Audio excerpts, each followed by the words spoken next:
When you think about building something that's meant to last, it's pretty wild. It turns out that whether you're building something physical, like, I don't know, a wine cellar, or something totally digital, like an online business, the core rules for success, for great architecture, are basically the same. Okay, so let's just dive right in with a question that sounds kind of out there at first. What could a wine cellar from the Bronze Age possibly have in common with a modern digital business? A bustling e-commerce site?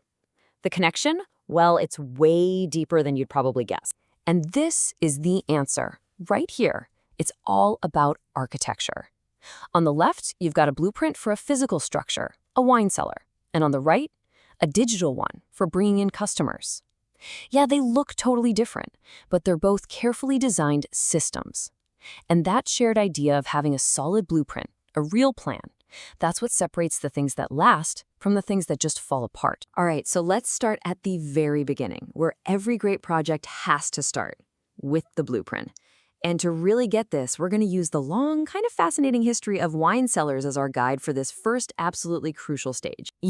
This whole need for a well-planned space, it is ancient.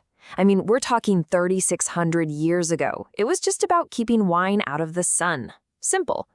Then, the Romans stumbled on the fact that underground tombs worked even better.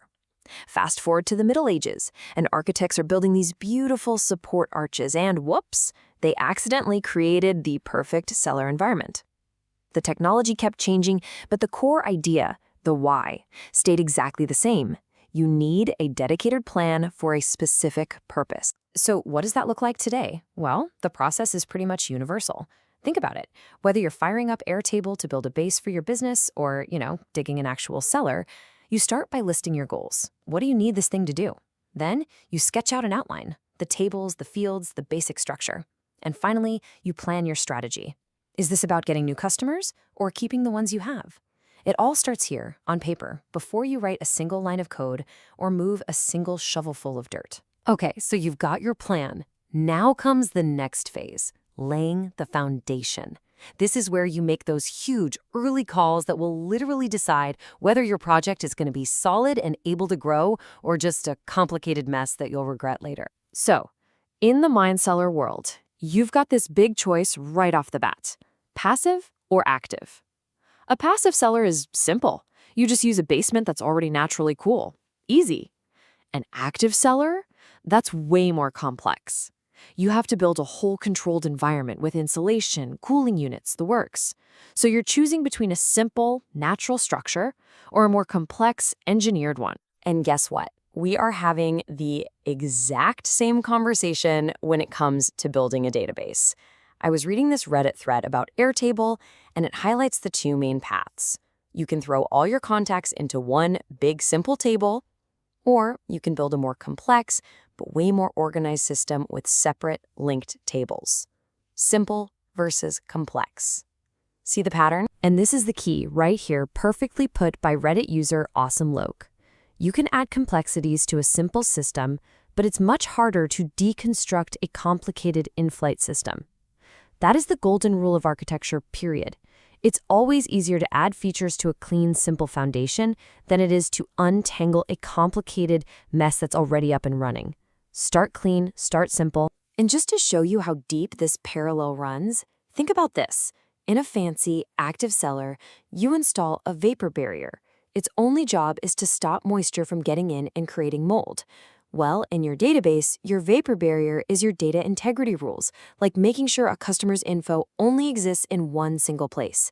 Both of them are there to prevent a tiny leak from becoming a total disaster that ruins everything. Okay, so a great foundation is one thing, but it's just a bunch of static parts, right? To actually bring it to life, you need to add the dynamic systems. You got to plug everything in and connect your structure to the outside world. In our digital world, a perfect example of this is a linked record in Airtable. I want you to think of this like the plumbing or the wiring in your house. It's what connects information between different tables, say your employees and the departments they work in, without making a mess of duplicated data. It's what turns a static spreadsheet into a dynamic, intelligent system. And if you zoom out, you get these huge, complete systems for connection, like HubSpot's inbound methodology. It's an entire process, a machine that uses blogs and emails and all these tools to systematically turn total strangers into fans. This is the cooling unit for an entire business. It's the active system that creates the perfect environment for growth. So our plan is in place, the foundation is solid, and all our systems are humming along. Great. But how do we actually know if any of this is working? The last piece of the puzzle, the final part of our architecture, is the gauges, the metrics we use to measure performance and make sure we're on track. Let's start with a really big number, 1,071%. What on earth is that? Well, that's the traffic increase the marketing agency OneUpWeb saw from Instagram in 1 month, all because they implemented a smarter link in bio strategy. Now that is a gauge telling you loud and clear that the system you built is absolutely working. HubSpot gives us another key gauge to look at. You want a healthy mix of traffic. The big slice, like 60 to 70%, should come from non-branded searches. These are people who have no idea who you are, but they're looking for what you do. This gauge tells you if your architecture is actually reaching new people, not just servicing the ones who already know your name. And then there's this metric that every executive obsesses over: customer acquisition cost, or CAC. Simply put, it's how much you spend in sales and marketing to get one single new customer. Remember the active wine cellar? Think of CAC as its energy bill. It's a direct measure of efficiency. You want that number to be low, proving your whole system isn't just working, but working smart. But here's the catch. A gauge like CAC is only as good as the numbers you feed it. And that leads to a really critical question. What happens if your measurement tools are just wrong? What if your thermometer is broken? This is exactly where so many great plans fall apart. Our measurement tools, like customer surveys, can be so easily broken.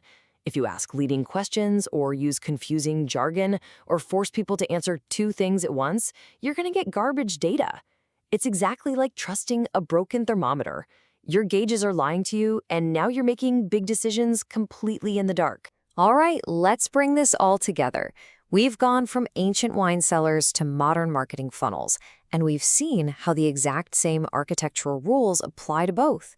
So what are the big principles we need to remember? It really all boils down to these 4 pillars of architecture. First, you need a blueprint, a crystal clear plan before you do anything. Second, a solid foundation. Start simple, make it scalable. Third, integrate the systems, the active connections that make it all work together. And finally, check your gauges. Measure what actually matters, and for goodness sakes, make sure your tools are accurate. Look, these principles, they're timeless. They've been proven to work for thousands of years. The only thing that's really changed are the tools in our toolbox. So the only real question left is, now that you know the architecture of everything, what are you going to build?